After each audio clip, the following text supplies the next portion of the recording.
غرور یہ یعنی نفس امارہ. نفس امارہ کی ایک صفت سنیے, نفس امارہ خود سے خوش گمان, دوسروں سے بدگمان, میں پرفیکٹ, میں بہترین, سب گندے, سب کم, یہ نفس امارہ. اب سنیے حضرت موسیٰ کا واقعہ. حضرت موسیٰ کو ایک مرتبہ اللہ نے کہا موسیٰ کل جب مجھ سے بات کرنے آنا. حضرت موسیٰ کون ہے؟ کلیم اللہ ہے, اللہ سے بات کرنے یاد. موسیٰ جب کل مجھ سے بات کرنے آنا نا تو اپنے ساتھ کسی ایسے کو لے کر آنا جو تم سے کمتر ہو.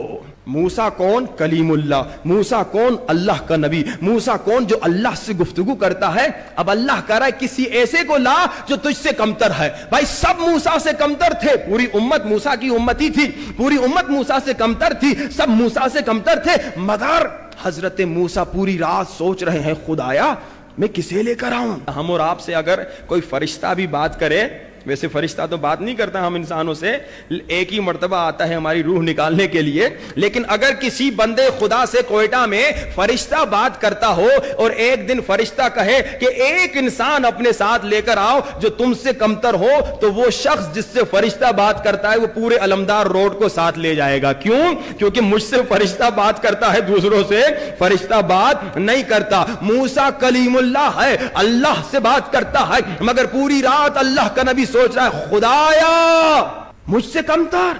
سب موسیٰ سے کمتر تھے, مگر نفس امارہ جب موٹا ہوگا, میں نے کیا کہا, وہ کل والی حدیث یاد ہے نا کہ دیکھو اگر عمر میں تجھ سے بڑا ہے تو کہو اس کے نیک عمل مجھ سے زیادہ ہیں, اگر عمر میں تم سے کم ہے تو بولو اس کے گناہ مجھ سے کم ہیں. یہ ہے نفس لوامہ, یعنی یہ تم اب مضبوط ہو رہے ہو. لیکن نفس امارہ کیا کہتا ہے, عمر میں کم ہے تو اس کی نیکیاں کم ہیں, عمر میں زیادہ ہے تو اس کے گناہ زیادہ ہیں. جب نفس امارہ مضبوط ہوگا سب کو تم کمتر سمجھو گے, مگر جب نفس امارہ کمزور ہوگا اور نفس امارہ کو تم شکست دو گے, تب حضرت موسیٰ کی طرح, موسیٰ جیسے بزرگ نبی ہیں مگر پوری رات سوچ رہے خدایا مجھ سے کمتر کون ہو سکتا ہے. مجھ سے موسیٰ, بھائی ہم سب موسیٰ سے کمتر ہیں, اس زمانے کے لوگ موسیٰ سے کم. پوری رات گزر گئی, موسیٰ کو کوئی نہیں ملا جو موسیٰ سے کمتر ہو, جسے موسیٰ خود سے کمتر سمجھے. ویسے تو سب موسیٰ سے کمتر تھے, وہ اللہ کا نبی ہیں, لیکن موسیٰ کسی کو خود سے کمتر نہیں سمجھ رہے تھے.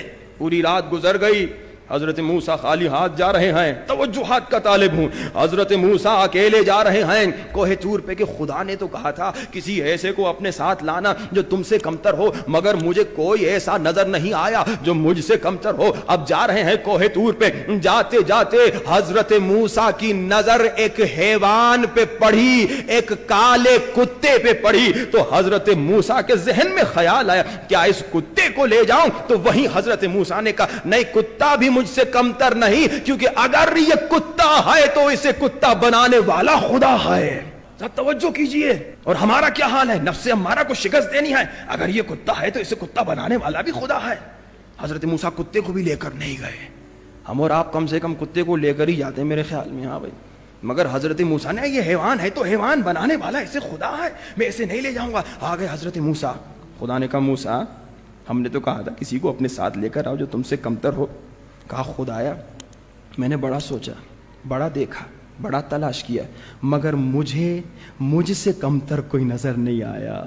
عجیب منزل ہے. اور ہمارا حال کیا ہے, خدایا مجھ سے کمتر کوئی نظر نہیں آیا. اور اللہ نے کہا موسیٰ وہ جو راستے میں تو نے کتا دیکھا تھا نا, غور سے سنیے, وہ راستے میں جو تو نے کتا دیکھا تھا نا, جو خیال آیا تھا نا کیا اس کتے کو لے جاؤ, اور پھر تو پیچھے ہٹ گیا. اگر موسیٰ تو اس کتے کو لاتا تو موسیٰ میں تجھ سے تیری نبوت کو چھین لیتا. موسیٰ معصوم نبی ہے, موسیٰ کبھی غلطی نہیں کرتے, موسیٰ کبھی خطا نہیں. یہ ہمارا عقیدہ ہے کہ انبیاء خطا نہیں کرتے, موسیٰ کبھی خطا نہیں کرتے, مگر اللہ بتانا چاہ رہا ہے موسیٰ اللہ کو غرور اور تکبر سے اتنی نفرت ہے. جہاں شیطان ابلیس کی 6000 سال کی عبادت ایک تکبر کی وجہ سے نابود ہو گئی, وہاں اللہ کہہ رہا ہے موسیٰ اگر تو کتے کو لے کر آتا, کتا کم تھا موسیٰ سے, کتا کم تھا موسیٰ سے, مگر اللہ کرے اگر اسے لاتا تو تیری نبوت چھین لیتا. اب غرور جو کرتے ہیں وہ دیکھ لیں, پیسے پہ غرور, پیسے پہ گھمنڈ, علم پہ غرور, علم پہ گھمنڈ, خوبصورتی پہ غرور, اچھی آواز پہ غرور, مالدار ہونے پر غرور, اسٹیٹس والا ہونے پہ غرور, ایم پی ایم این اے ہونے پر غرور. یہ جو چیزیں جن کو ہم سمجھتے ہیں بھائی آخر آپ کا قبرستان میں چلے جائیے, قبرستان میں چلے جائیے. اچھا یہ اپنے زمانے کا حسین ترین تھا, ابھی قبر میں ہے. یہ اپنے زمانے کا امیر ترین تھا, ابھی قبر میں ہے. یہ اپنے زمانے کا منسٹر تھا, ابھی قبر میں ہے. کہاں ہیں یہ سارے لوگ؟ بڑے بڑے منسٹر کہاں ہیں 50 سال پرانے؟ بڑے بڑے مالدار کہاں ہیں 50 سال پرانے؟ کہاں گئے سب؟ وہ غرور کہاں گیا؟ مٹی میں مٹ گیا. لیکن اس غرور کی وجہ سے قبر میں تڑپ رہے ہوں گے وہ لوگ جو دنیا میں غرور کر رہے تھے, جو دنیا میں خود کو اچھا سمجھتے تھے دوسروں سے اور دوسروں کو خود سے کمتر سمجھتے تھے. تو اب یہ دیکھ لیجئے نفس امارہ کی ایک صفت جس پہ ہم نے گفتگو کیا تھی, خود سے خوشگمان دوسروں سے بدگمان. یعنی میں دوسروں سے بہتر, مجھ میں کوئی عیب نہیں, سارے عیب دوسروں میں ہیں. اور یہ ایک چیز اور بتاؤں, یہ قوموں کے بھی جو جھگڑے ہوتے ہیں نا, اکثر ہم نے دیکھا کہ وہ جوک بناتے ہیں, پٹھان ایسے, پنجابی ایسے, سندھی ایسے, یہ لطیفے بناتے ہیں نا. یہ لوگ جو لطیفے بناتے ہیں, دوسرے سادہ لوگ وہ لطیفے ایک دوسرے کو سناتے ہیں, قنداری ایسے, ہزارہ ایسے. یہ جو لطیفے بناتے ہیں نا, یہ لطیفہ بنانے والا عمدن جان بوجھ کے ایسا لطیفہ بناتا ہے کہ اس قوم کو گراتا ہے. یہ نفس امارہ ہے. اور سادہ سادہ لوگ انہی لطیفوں کو سناتے ہیں. ایک پٹھان تھا, ایک سندھی تھا, ایک پتہ نہیں پنجابی تھا, ایک بلوچی تھا, اور پھر لطیفے ایک دوسرے کو بتاتے ہیں. آپ پوری قوم کو خود سے کمتر سمجھ رہے ہیں, پوری قوم کا مذاق کر رہے ہیں. اسلام نے منع کیا ہے. خود کو جب آپ کمتر سمجھیں گے, کسی کا مذاق نہیں کریں گے. خود کو جب کسی سے کمتر سمجھیں گے, سب سے کمتر سمجھیں گے, تو آپ سب کی عزت کریں گے. ہم بے عزتی کیوں کرتے ہیں لوگوں کی؟ کیونکہ ہم یہ کون ہے بھائی, یہ تو کچھ بھی نہیں ہے, یہ کون ہے, یہ بھی کچھ نہیں ہے, میں سب سے بہتر, میں سب سے نہیں, میں سب سے کمتر.